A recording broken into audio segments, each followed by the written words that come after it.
Hi. So is this working? So I have the honor of presenting Aaron Sloman for our very last talk of this conference. He's a honorary professor of artificial intelligence and cognitive science at the University of Birmingham. He started out with a PhD in philosophy, but then switched to artificial intelligence and has since then been approaching the kind of questions that you find in philosophy from the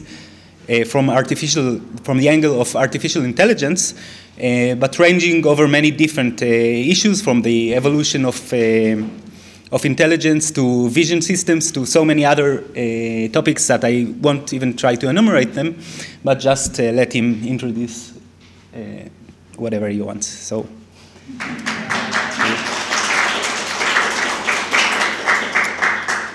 Thank you. And am I audible enough at the back? Can anyone hear me in the back row? Yes, okay. Thanks very much to the organizers for making this happen. It's been an amazing few days, which is going to take me a few months or years to digest. But anyway,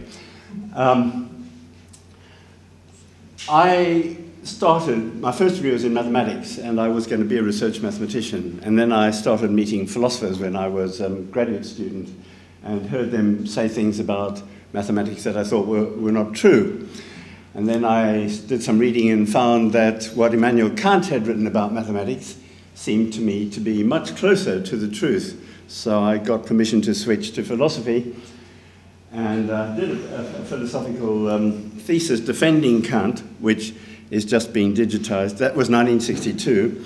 But about 9 years later, I met a person called Max Clouse, C-L-O-W-E-S, spelled Klaus, but pronounced Clues, who was working on machine vision, who had been inspired by work in linguistics to think about the processes of visual perception, partly by analogy with the processes of linguistic comprehension. And we got talking, and he kept bullying me and saying, if you want to make progress with philosophy, learn to program. And I said, well, I've got work to do first. He said, forget about that, learn to program. So I started learning to program at the age of about 36. And I thought, okay, I will try to show how Kant got things right by building a baby robot that grows up experiencing the world, and from the world gets mathematical ideas awakened, as Kant put it, but not derived from experience. And 45 years later, or something like that, I still don't know how to do it. And I don't think anybody else does either. But I still think it's right, and I think it can be done. But I don't know whether the reason it's proved difficult is because computers don't have the right basic building blocks, or because we haven't yet learned how to build enough layers of architecture and so on those computers.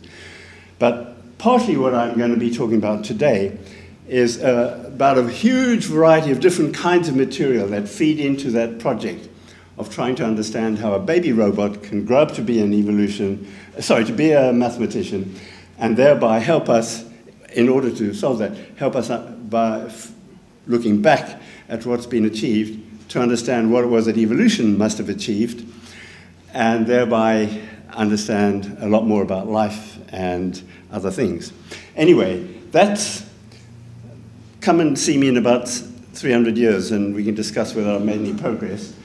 I chose this title when I was asked to talk here, not realizing how difficult it was going to be to live up to it. But anyway, that's the title. And I just have a few, this is all chaotic, as you'll see. I have a few very general comments about the nature of these concepts, matter, energy, information, which I'm just going to present you but not defend. In particular, that there are many important scientific concepts that cannot be defined explicitly but are implicitly defined by their roles in theories. And I think that's true of mass, energy, momentum, force, and valence in chemistry and lots of others, species.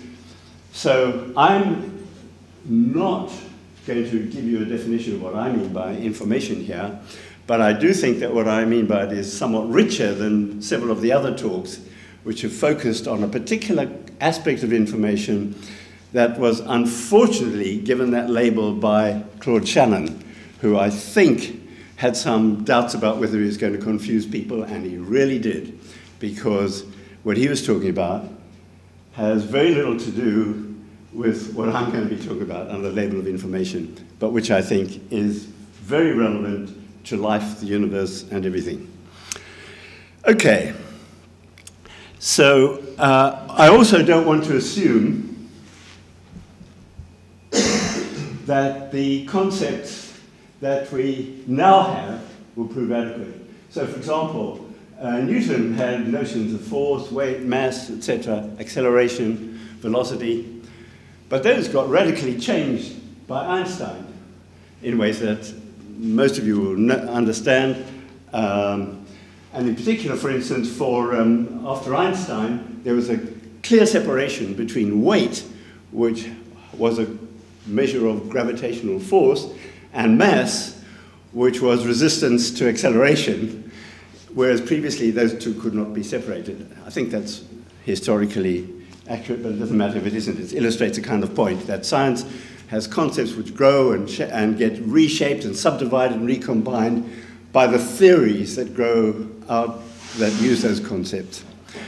And it may well be that I'm using information in a richer theory or a different sort of theory from most other people in the room, and that's could be a cause of problems. But I suspect not, because I really think that the notion of information that I'm using is actually very widespread, much older than Shannon. In fact, the novelist Jane Austen, who wrote Pride and Prejudice over 100 years before Shannon, used information all over the place in her book.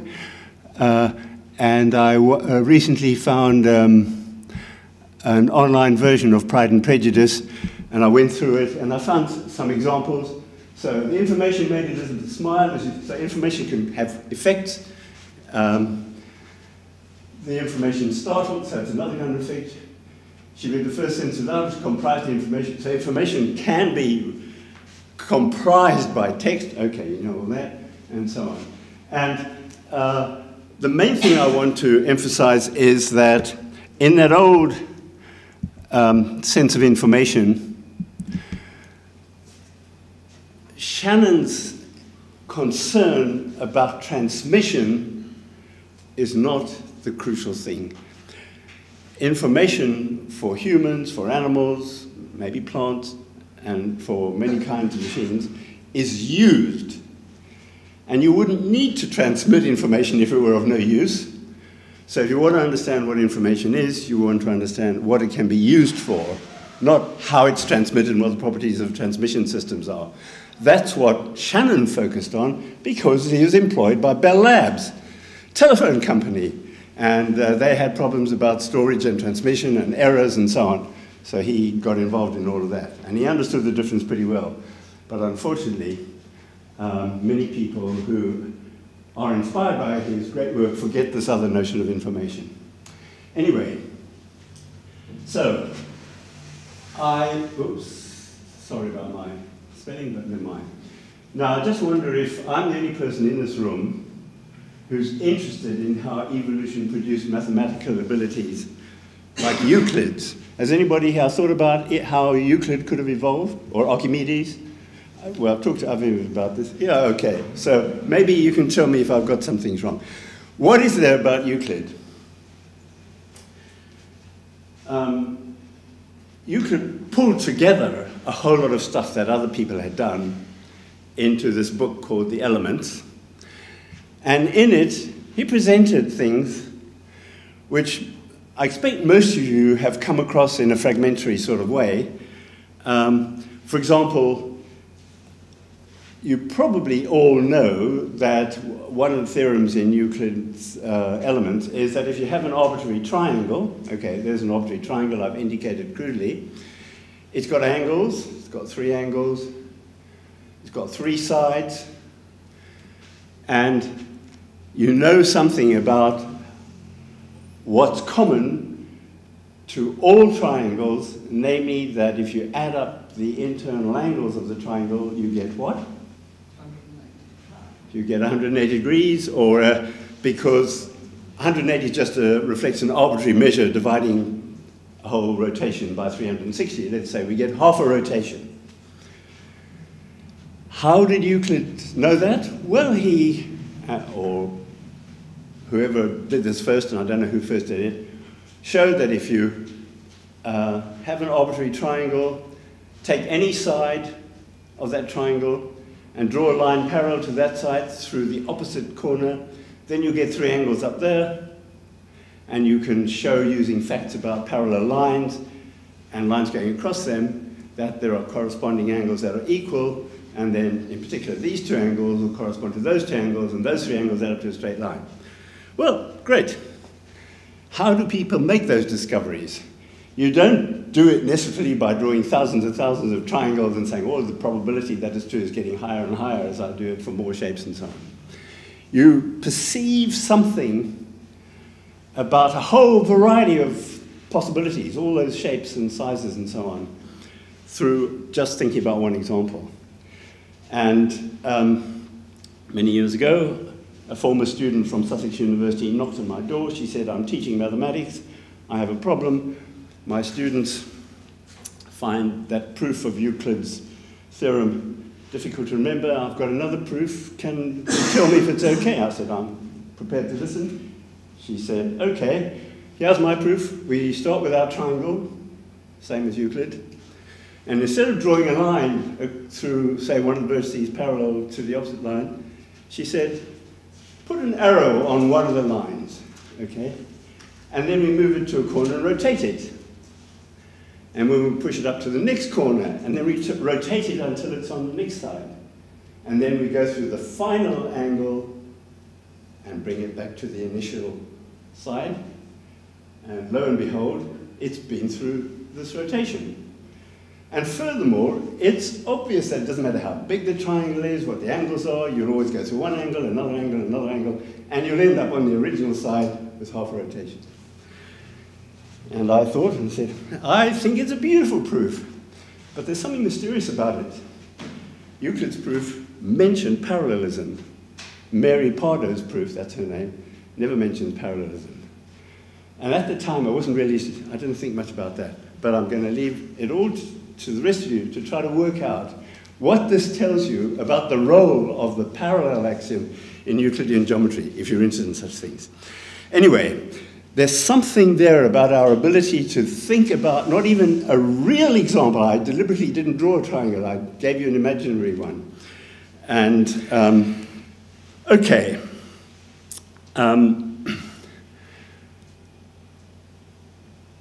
I'm going to now switch mode and just give some examples of things that I think are related to what I've been talking about, and then I'll try to draw some threads together later on. So let me go to some videos.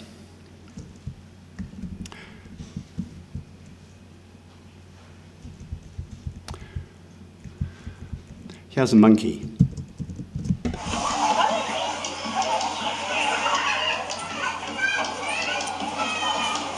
Well, I'm afraid I've screwed up because spider monkeys. The main thing is this monkey climbs up on a rope, hangs on to one rope while its feet are on another. It bounces up and down and leaps across and grabs hold of something else. And it does that with great expertise.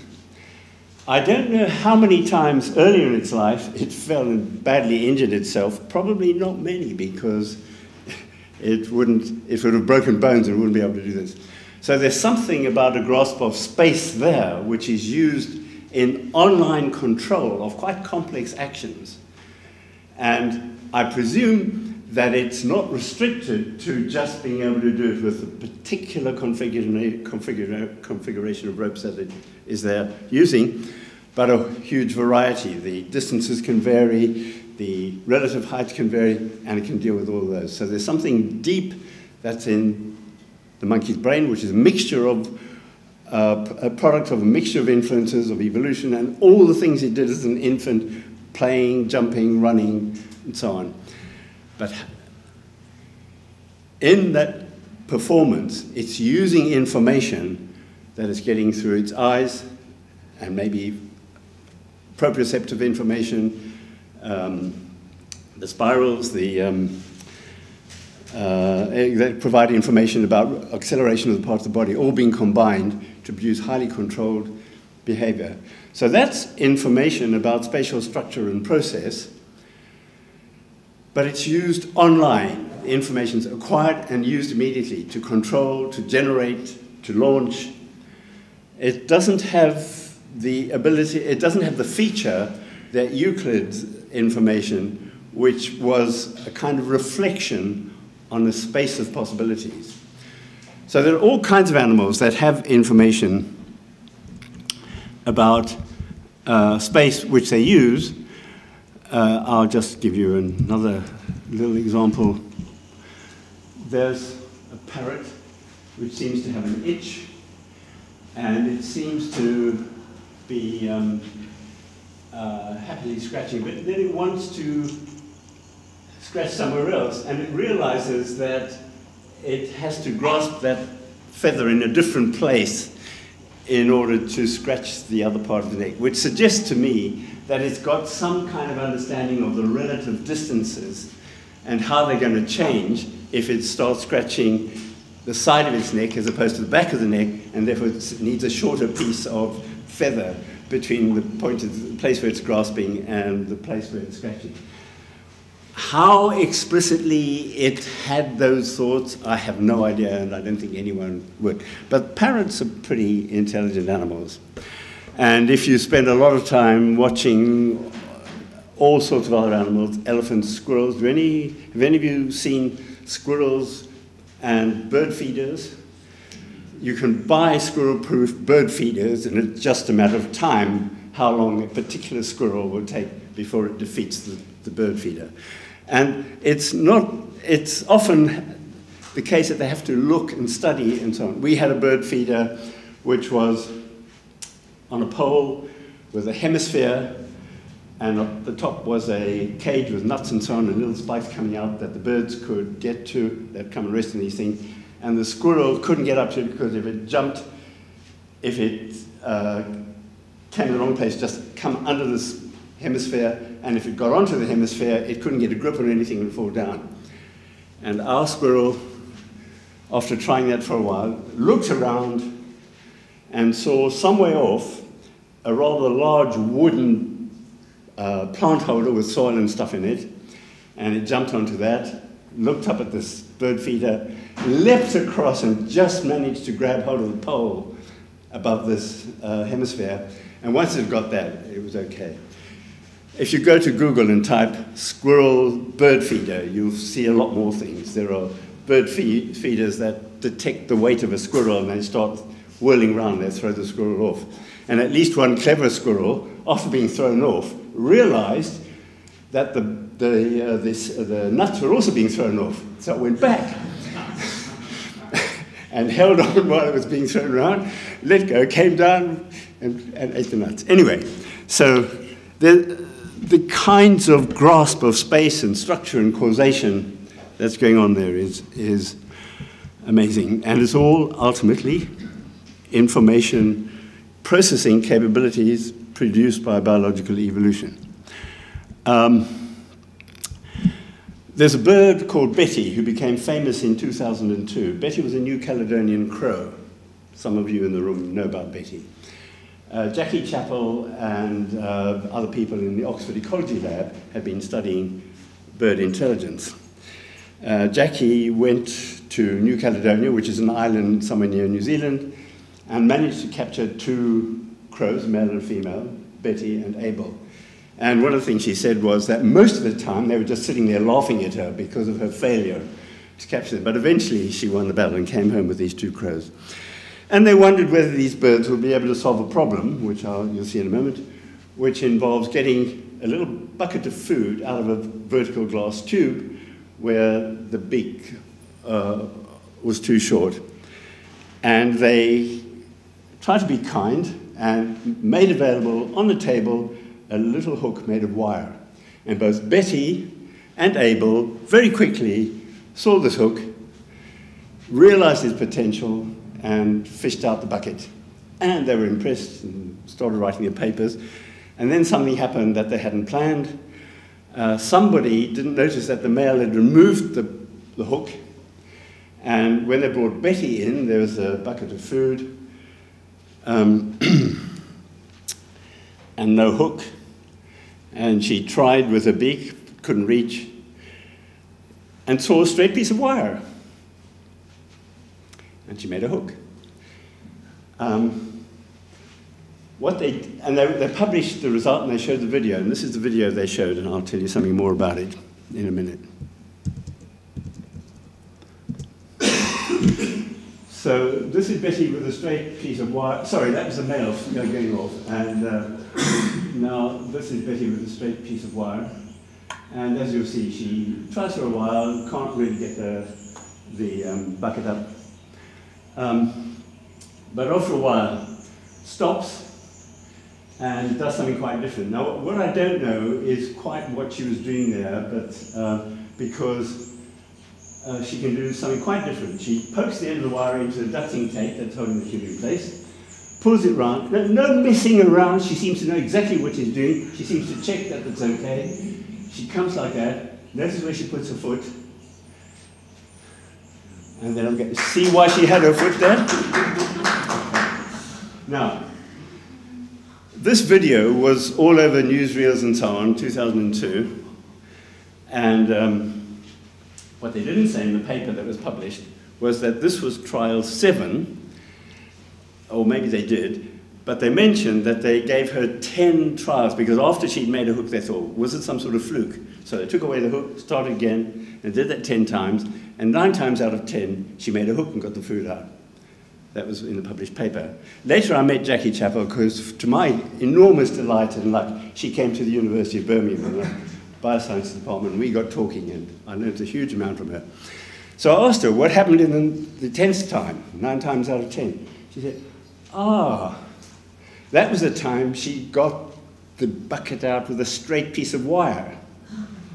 She pushed it through the handle, pressed it on against the far side, and lifted it out.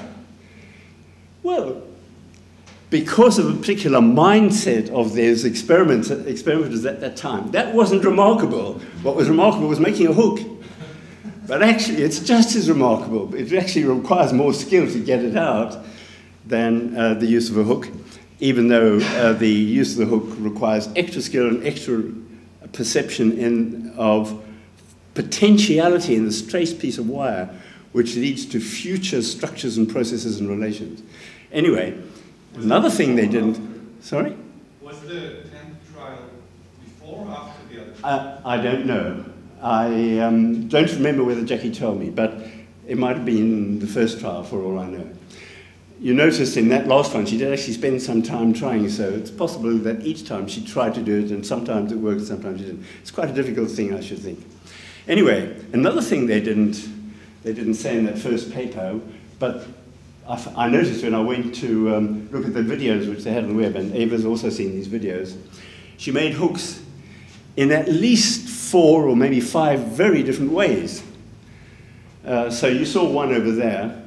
The first hook she made wasn't so good, but it worked. She stuck the wire into a crack on the side of the tray, which didn't grasp the end as firmly as the ducting tape did in this one, but it still enabled her to get a curve. She came in and got the bucket out with the help of that curve. On another occasion, she flew up to a little peg sticking out of the wall, which had a hole in the wall next to it, perched on the peg, stuck the end of the wire in the wall, in the hole, pulled the other end, got a hook, went and got the hook. Another one, she flew up, holding the hook in her mouth. You may have seen in that video, there's some railings at the far side.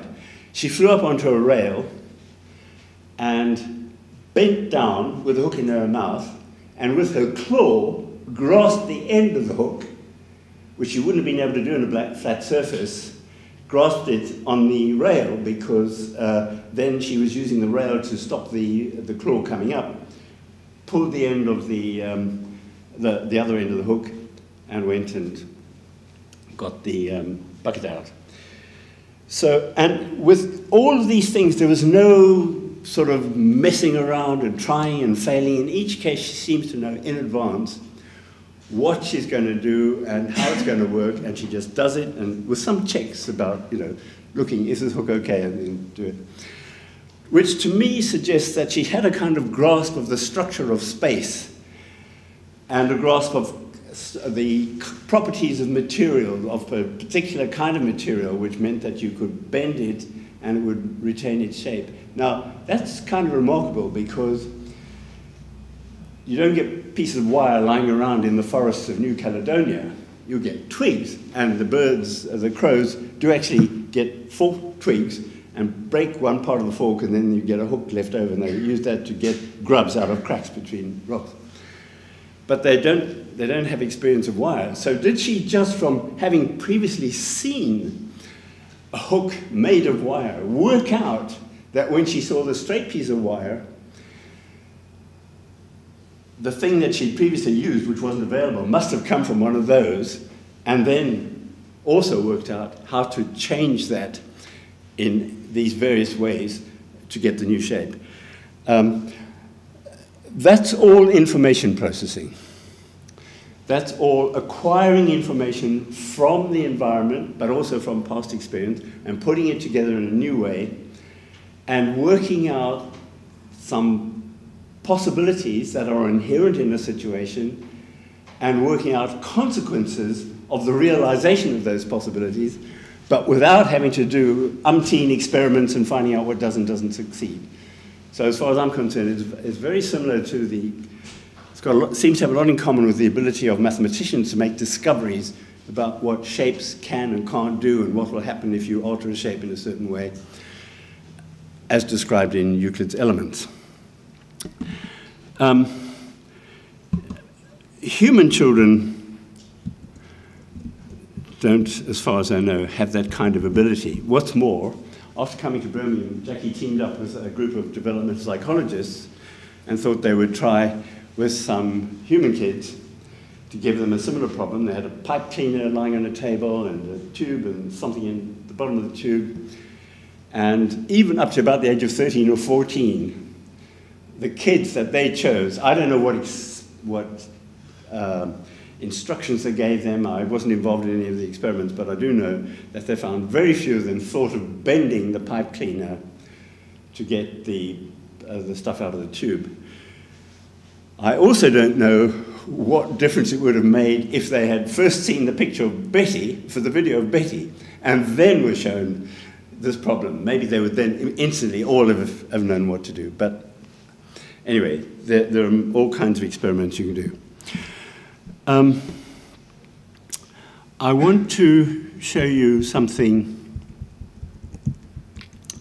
which involves a child aged, I thought I'd got this ready this morning.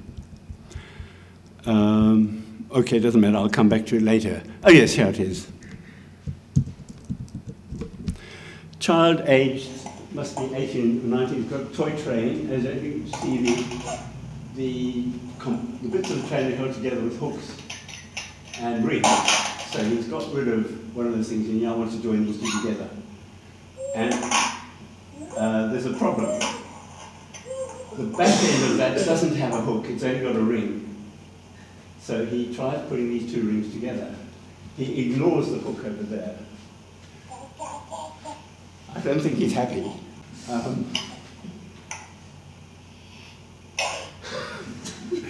Is he saying damn?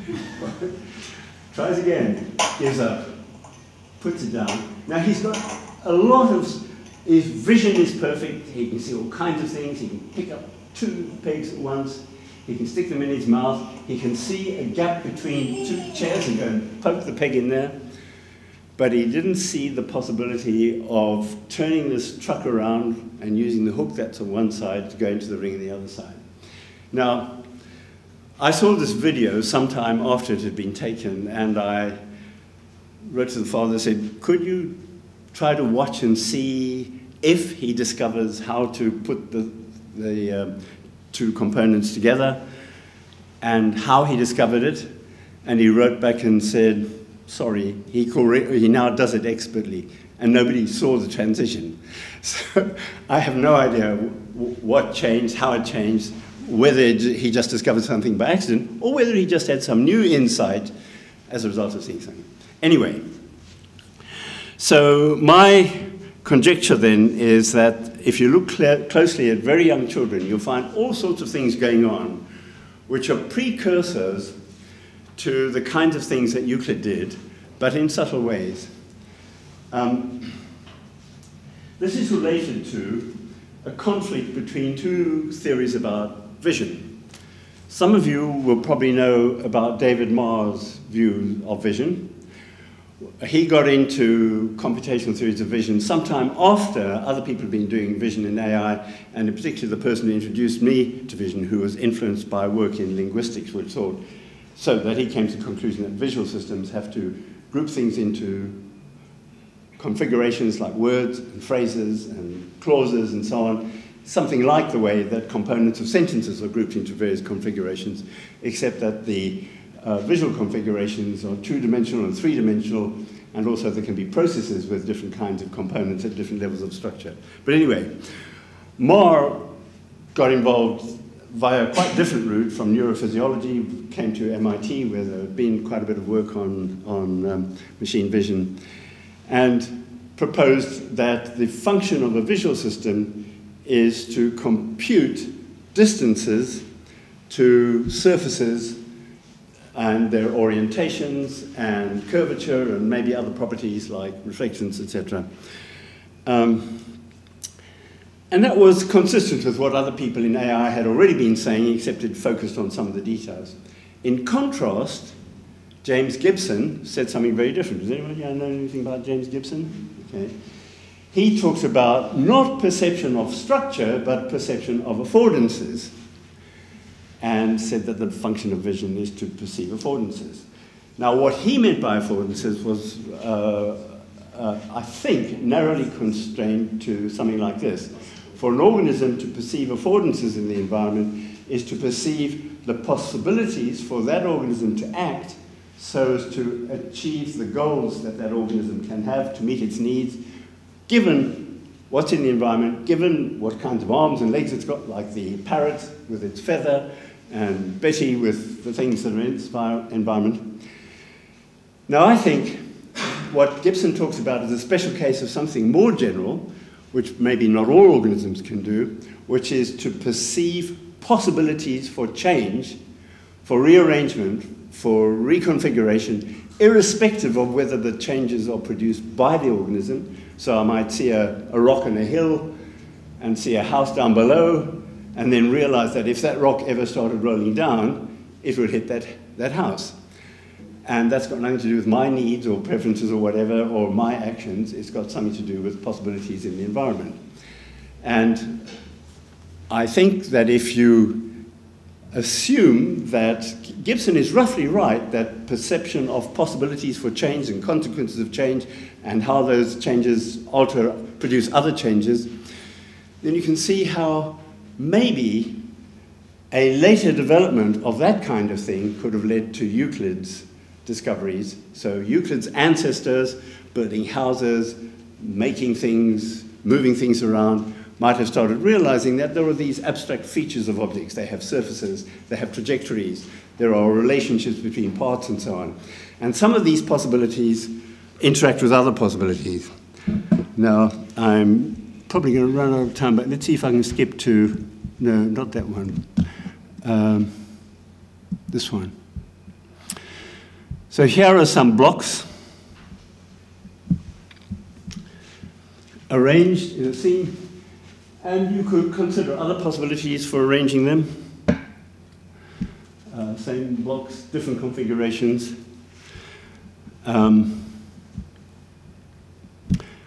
Yet more. Now I've added an extra block, there are now 9, previously there were 8. And yet more. Can anyone see the odd one out? Well, some of you will recognize it because you've seen a variation of this thing. One of these, sorry, is that, yes, I guess that's high enough. One of these is utterly impossible given the way you perceive the blocks as three-dimensional structures. This one. And in fact, it's equivalent to the Penrose triangle, except I think it's much nicer because it's a much richer structure. You can say, well, my hand could go in there, I could grab this block and pull it out and switch this around. So there's a huge collection of possibilities, except that the whole structure could not exist as depicted there. Now, that's not a theorem in Euclidean geometry, but it could have been if Euclid had thought about things like that. He didn't, right? So what I'm hinting at then is that if you want to understand how evolution produced Euclid, you may need to think about how evolution produced visual systems that do what Gibson said, namely not just seeing what's there, not just doing online control like the monkey jumping across things, but also looking and saying, how could that be different, which Betty seemed to be able to do. What are the possibilities for change, but also noticing that some configurations are not possible. So I can't get this thing from here to there by just moving it in that way and continuing the motion, given that this is impenetrable. So, but I can go up and over and down and get to that position. So, generalizing Gibson's notion, perception involves acquiring information not just about what is the case and what will happen and what's probably going to happen, but also about what's possible and collections of possibilities and impossibilities. And these have nothing to do with statistics. They're to do with structural constraints and the relationships in space. Now, I don't know if anybody knows how brains do any of that. From what I've gained from talking to neuroscience colleagues, there's nothing in neuroscience that can be said to explain the perception of an impossibility, or for that matter, to grasp a space of possibilities, like the variety of configurations that can be produced over there, or the variety of shapes of a triangle within which you can do the kind of rotation that Mary Pardo did with her arrow in order to see the invariance and perceive the invariance across all those shapes. Or with Euclid, it was start with your triangle and then draw an extra line parallel to one of the sides, coming out with the same ultimate conclusion. So there's something about perception of possibilities and perception of constraints on possibilities, which I presume came out of requirements for visual perception of the sort that Gibson was talking about, not the sort that Ma was talking about, but of course they are both parts of the same larger system in which you do see surfaces and relations, actual spatial relationships, but also, as Gibson said, see possibilities for change. And as Gibson didn't quite say, but I think he came close to this, you see impossibilities as well as possibilities. And for Euclid to come, you need more than that, because it's very possible that many animals can see there's no point trying to go from here to there by going through this thing, but they don't notice that they've made that discovery and reflect on it. Humans, at some point in their evolutionary history, developed a layer of metacognition which was able to reflect on things that had previously been discovered and how they'd been discovered, and to communicate with other people. And I'm going to show you, I'm going to end with a video from the lab of Warneken and Tomasello and Warneken, whom some of you know. I think at least Eva's referred to them earlier, I don't know if anybody else does, where they were studying what they thought of as altruism in children and chimps. And I think something else came out of this that wasn't of much interest to them, but was of great interest to me. So that's Felix, and that's a little boy, and I presume his mother.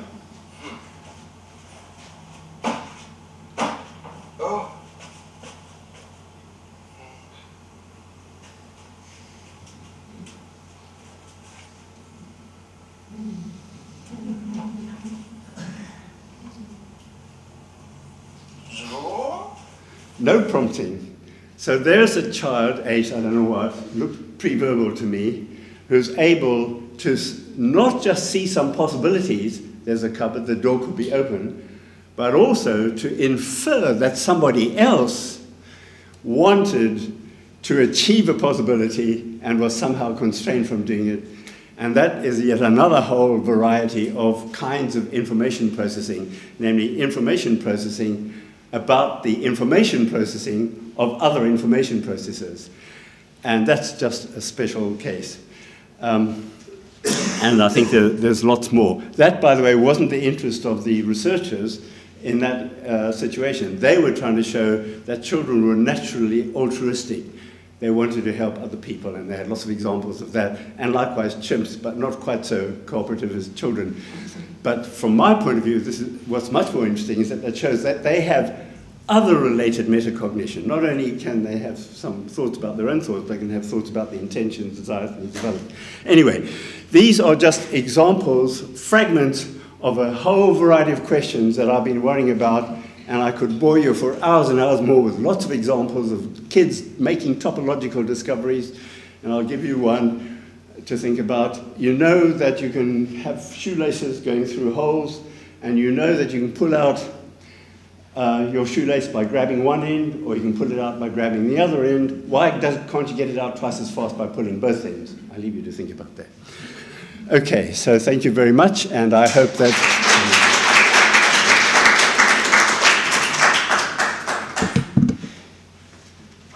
Yeah, thank you. So I assume that you'll be very sort of on board with this, but speaking of, seeing Euclid as a kind of example of something more general, yeah.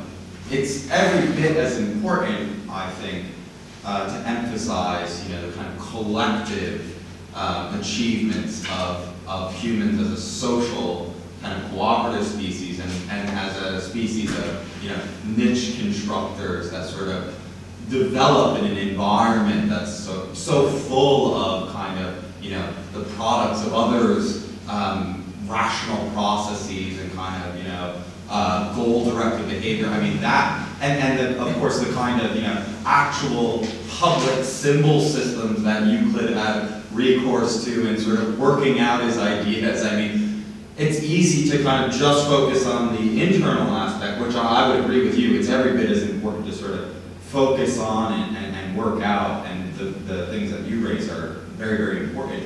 But I mean, focusing on any one aspect of that story is bound to give us a badly kind of narrow view of how we get things like Euclid in human evolution. So I assume that you're very kind of... Well, I was hinting at that when I said that young child had metacognition about somebody else's cognition. Yeah. And I think that there are lots of things about how people who make discoveries try to communicate with them to others, and then the other person, but what about so-and-so?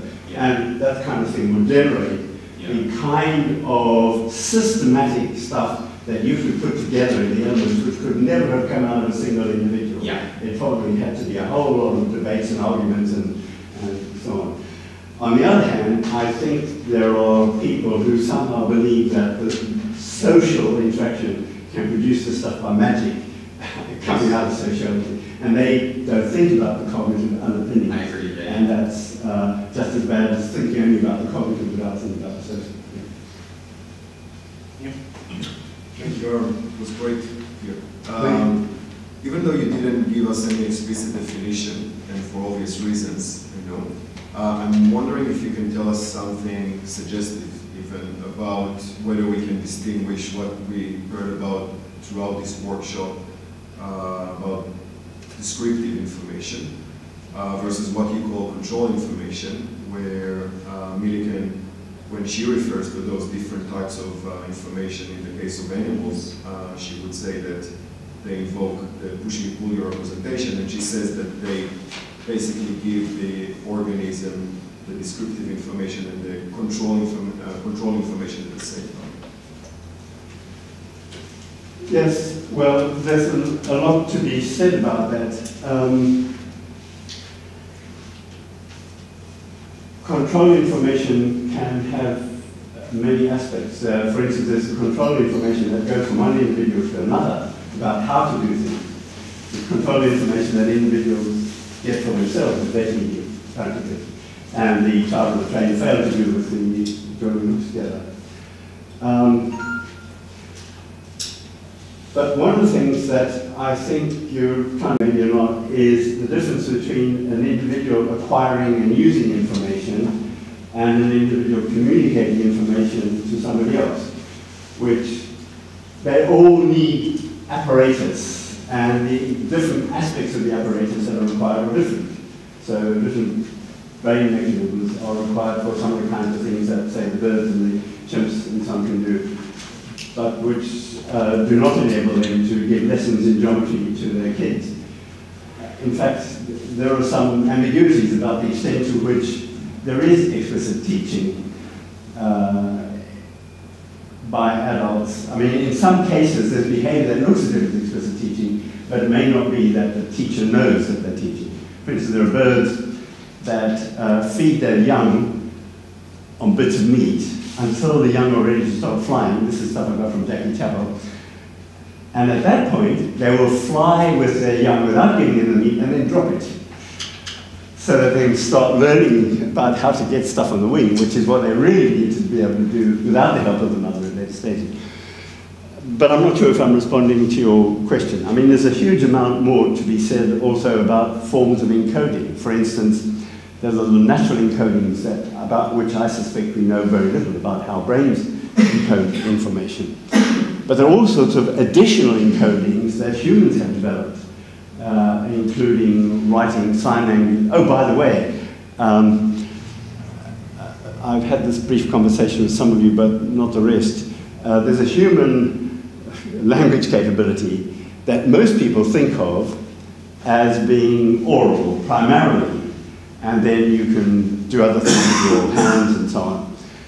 But I think there are good reasons to believe that sign language is rich, syntactically rich sign languages evolved before auditory languages, for the simple reason that there's evidence that every human being, if put in an environment where sign languages are taught, will learn a rich and expressive sign language. But not every human being will learn a spoken language, because some humans are born deaf and they can't learn it. So you shook your head? No, that doesn't prove it. No, okay, right. But that's just part of a longer theory which says that the abilities of birds to do what they do, the abilities of elephants to do the things they do, the abilities of squirrels to do what they do, requires internal information structures that can have a number of features. One is they have complexity. So the perception that this thing can move from here to there, or that this thing could go through that and then could move up, which is part of what produces the intention to perform an action, which realizes that potential. That perception of that possibility and the formation of intention requires internal structure to encode the intention.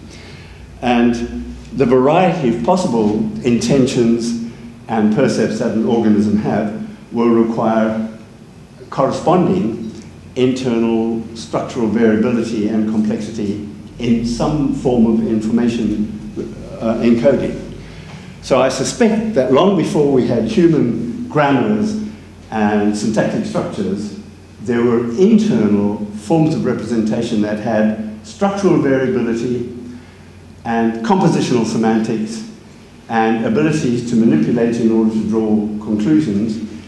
And only later did we have spoken languages with the same features and written languages with the same features.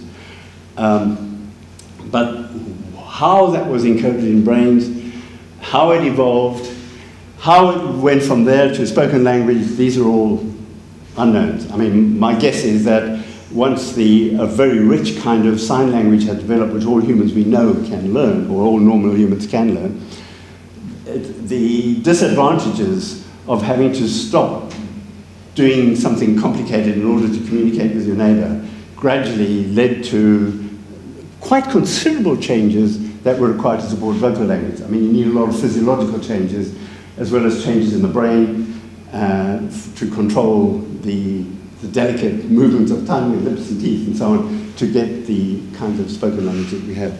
So I suspect that there's still something to be done to try to identify the evolutionary precursors of sign languages and how they might eventually have come out to spoken language, which I suspect happened through collaborative actions being turned into communication. But that's hand waving.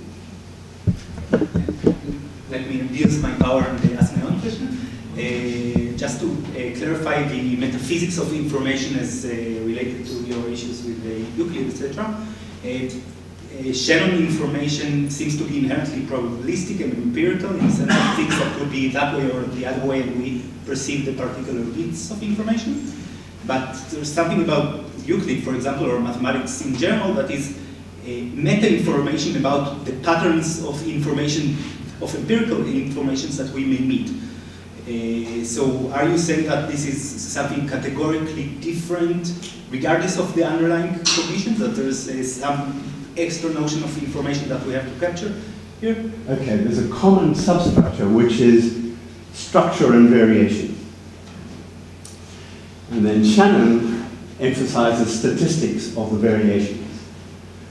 What I'm talking about has nothing to do with statistics. It has to do with possibilities and impossibilities and the constraints that those possibilities involve, and how if you realize one possibility, you might get a new collection of possibilities and impossibilities. So, yes, there are all sorts of other things too, where you have the probabilities changing, but I think that is a kind of minor feature of the human and animal intellectual power compared with the ability to perceive structures, possibilities for change, and constraints on possibilities, and furthermore, how to change the constraints by realizing new possibilities, none of which has anything to do with probabilities or statistics. Sorry? Yes, thank you. It's a very thought-provoking talk, so let me focus on just one point. At the very beginning of your lecture, you just very briefly mentioned that there are three things in the universe: matter, energy, and information. And then you went on to talk about information in the sense that you prefer to emphasize.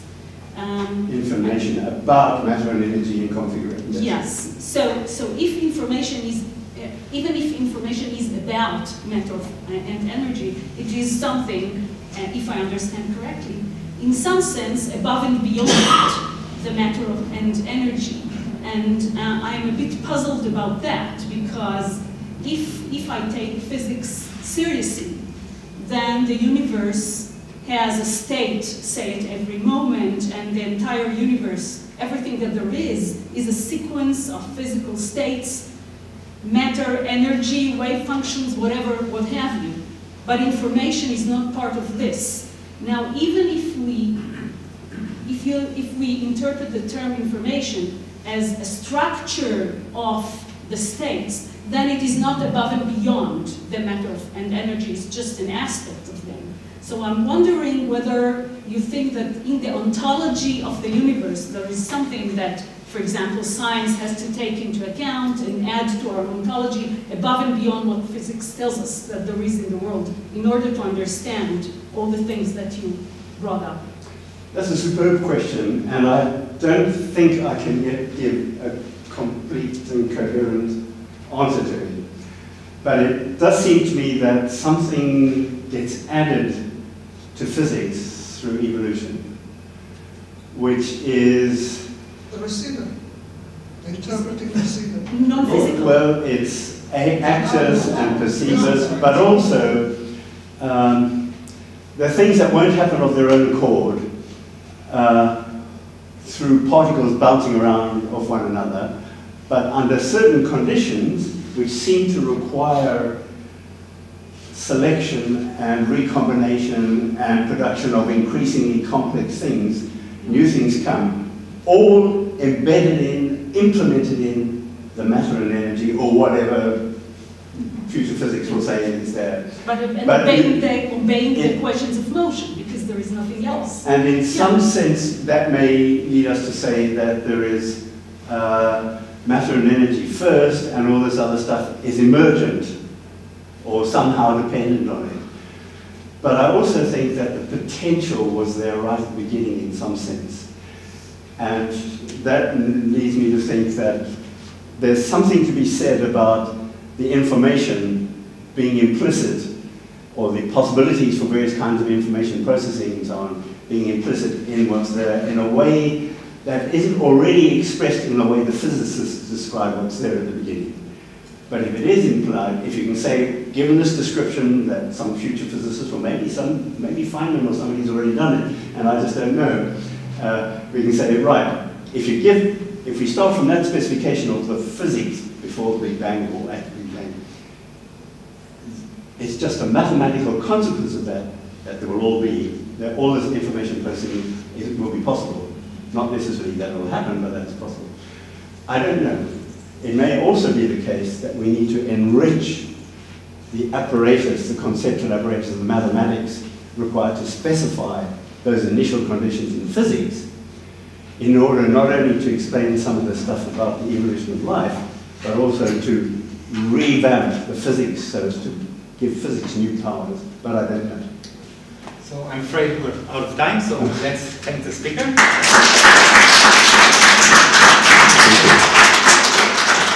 If I may use this opportunity to also thank the organizers of this wonderful. Yes.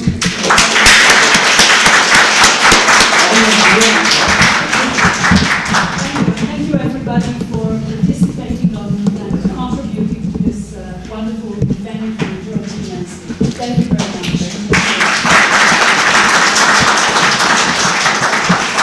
And I must